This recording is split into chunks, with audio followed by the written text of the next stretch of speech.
Mas o marketing transferiu a ótica para o cliente. Então, assim, nós não temos mais que pensar no produto. Nós temos que pensar no que o cliente quer e o que a gente vai fazer para ele. Porque o cliente está em plena evolução e o produto evolui muito lentamente. Então, o marketing, o que é hoje? É você falar diretamente com o consumidor e não falar do seu produto. Falar com ele e ver o que ele quer que você produza. Então, essa que é a mudança fundamental na propaganda, é o marketing. O marketing é, na realidade, a nova filosofia das empresas. Qualquer empresa que não tenha filosofia de marketing, ela tem a tendência a fracassar.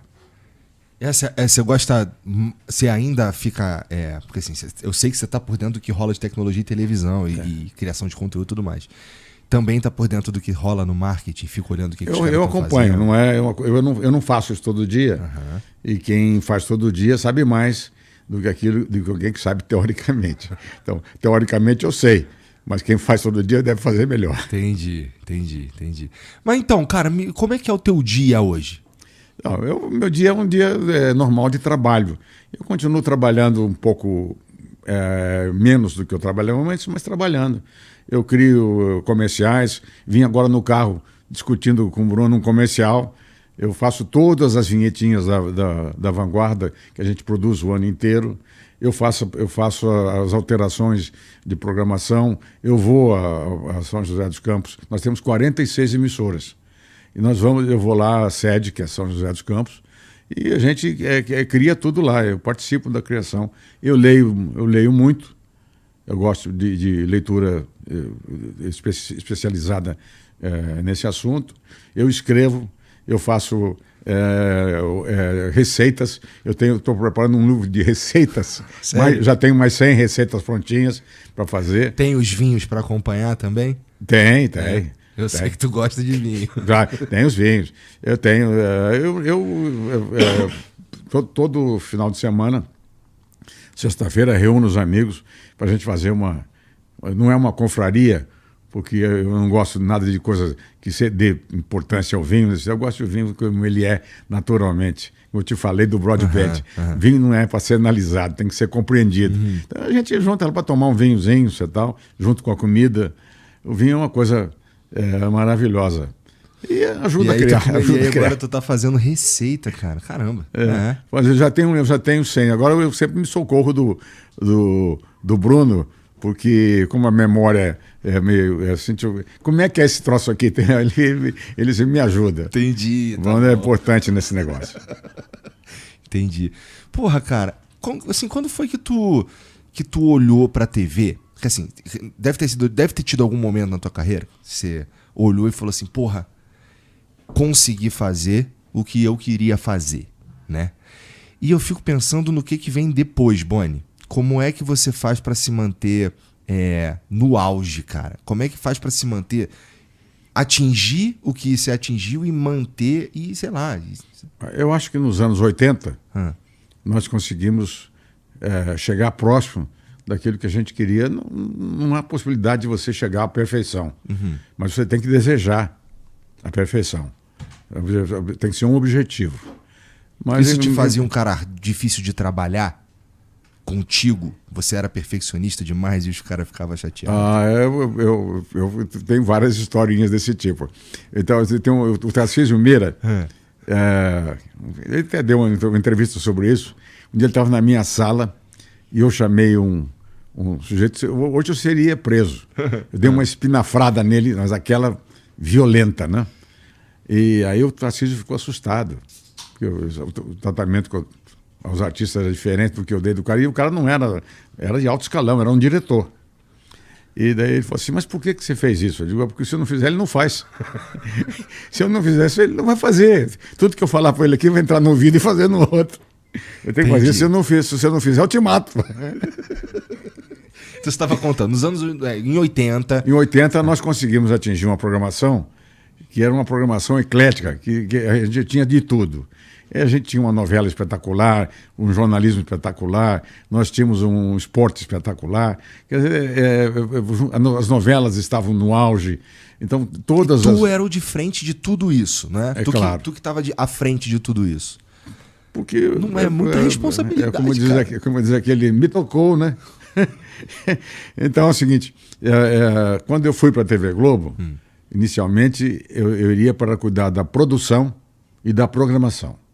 Eu ia produzir e programar. Isso aí já era um trabalho muito grande. O Walter Clark te chamou, não foi? Quem me chamou foi o Walter Clark. Foi fácil de te convencer? Não, o Walter, a gente já tinha um entendimento muito grande desde a TV Rio. Tá. Eu já tinha trabalhado com o Walter na TV Rio. E eu tinha dito para ele que se eu fosse para algum lugar eu ia convidá-lo. E ele me disse, se eu for para algum lugar eu te convido. E eu estava naquele momento aguardando a inauguração da TV Bandeirantes, que estava atrasada, prontinha tudo para colocar no ar, mas como os custos eram altos, o João Saad estava aguardando um momento propício para poder entrar no ar com a Bandeirantes. E eu estava esperando aquilo, como aquilo não saiu, eu fui trabalhar com o Walter na TV Rio, em 1963. E aí o João me chamou de volta, porque disse, vamos agora inaugurar a Bandeirantes. Eu vim, mas não inaugurou. Então eu que coisa. aceitei o convite do Telecentro, da TV Tupi, para tocar a TV Tupi, que foi um êxito muito grande. A primeira programação nacional que se montou e que só não foi à frente porque os afiliados do condomínio acionário não pagavam a conta. Então é o seguinte, você produzia um programa, isso é interessante. Você produzia os programas todos aqui, novelas em São Paulo e shows no Rio de Janeiro, entregava para o Brasil inteiro. E, por exemplo, a televisão associada de Brasília ou de Recife tinha que fazer o pagamento daquele programa que eles recebiam. E isso era um condomínio acionário dos diários associados. Então é o seguinte, simplesmente eles não pagavam. Então, aí não dá, né? Aí morre. A novela de sucesso, várias novelas que o Cassiano produziu, com o Sérgio Cardoso e tal.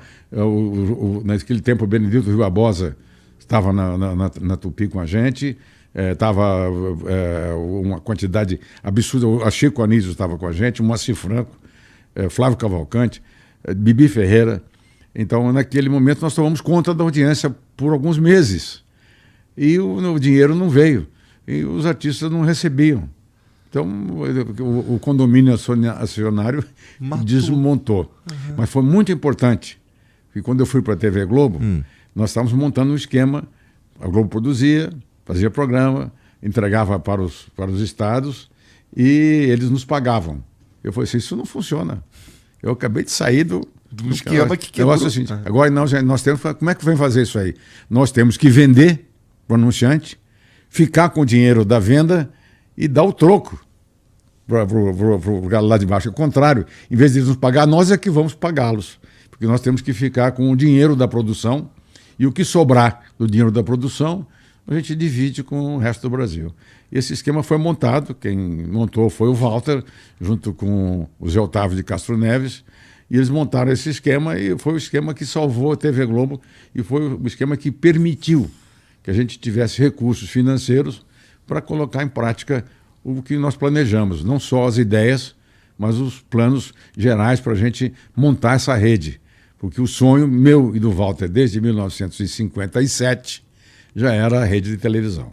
Esse modelo que vocês implantaram era assim que era feito no mundo? Não, é um mundo inteiramente diferente. Porque aconteceu assim, muito se divide entre, primeiro, Europa, Estados Unidos e, vamos dizer assim, a Latinoamérica. Né? Então, a televisão europeia era basicamente estatal. Tá.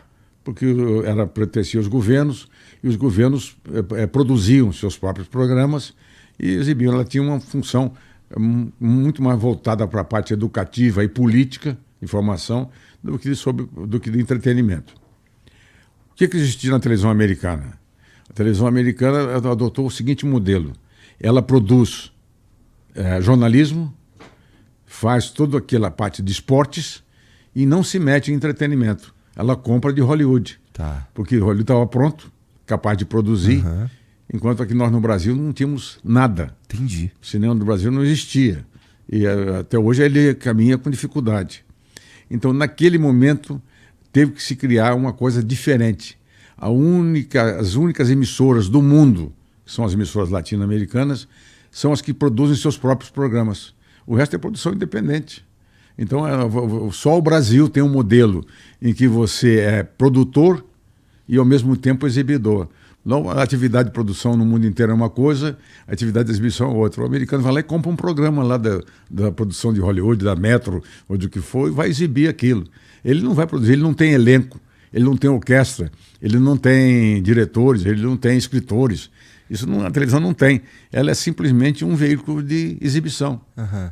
Então o Brasil é um modelo único desse troço. E ele foi pioneiro na América Latina, porque os outros copiaram o Brasil. Não tinha produção na língua. Como é que tinha produção em português? Só não tinha nem dublagem de filme, tinha naquele tempo. Então foi necessário que a televisão, baseada no circo, no teatro e no que tinha um pouco de cinema, montasse a sua própria programação. E esse modelo ficou assim. Eu quis acabar com ele, já no finalzinho, porque eu comecei a criar os núcleos de produção. Tá. Porque eu queria transformar cada núcleo numa produtora independente. Para mim, hoje, a TV Globo seria um veículo de exibição e nós estaríamos com a possibilidade de controlar o cast e controlar os autores, entregar para os produtores independentes fazer os programas que a gente quisesse. E mais do que isso, quer dizer, pegar esses produtores, premiá-los quando fizessem sucesso e simplesmente deixar de trabalhar com eles quando fizessem fracasso.